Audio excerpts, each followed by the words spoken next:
సభ నిర్వహించినటువంటి సిపిఎం పార్టీకి, అలాగే అధ్యక్షత వహించినటువంటి కామ్రేడ్స్కు, అలాగే వేదిక మీద ఉన్నటువంటి ప్రతినిధులందరికీ,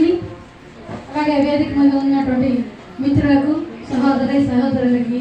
నా కుటుంబానికి నా తరఫున, నా ప్రగతిశీల మహిళా సంఘం తరఫున ఉద్యమాభివందనాలు తెలియజేస్తూ, కామ్రేడ్ ఢిల్లీరావు అన్న శ్రామిక వర్గ దృక్పథంతో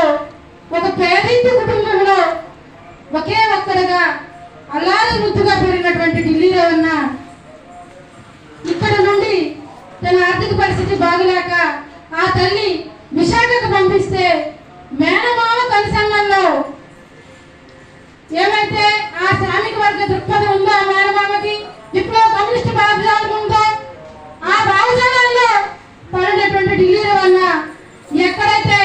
ఉద్యమాల గడ్డ నుండి వచ్చాను, ఆ ఉద్యమాల గడ్డనే మనం నాకున్నటువంటి పరిస్థితులు రీచ్ ఇక్కడికి వచ్చిన ఆ గడ్డ తాలూకు ఉన్నటువంటి ఆ పోరాట స్ఫూర్తిని కొనసాగిస్తాననేది మొన్నను ఆ దాడి ఎదురుగా మేనమామ మాటల్లో నాకు అనిపించినటువంటి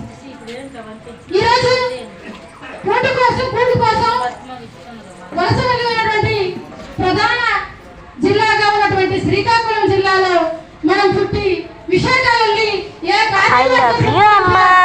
ఏదైతే కార్మిక కర్షక మేధావి వర్గానికి మంచి చేసినటువంటి ఎర్ర జెండా నేతలో మెచ్చడం అనేది చాలా ఉన్నతమైనటువంటి ఆశయం. ఆ ఎర్ర జెండా నేతలో కొనసాగుతూ నిజంగా స్టీల్ ప్లాంట్ లో ఉన్నటువంటి ఆయన వీడియో మొన్న నా బాబు పెట్టినప్పుడు నాకు అనిపించింది, నిజంగా ప్రైవేట్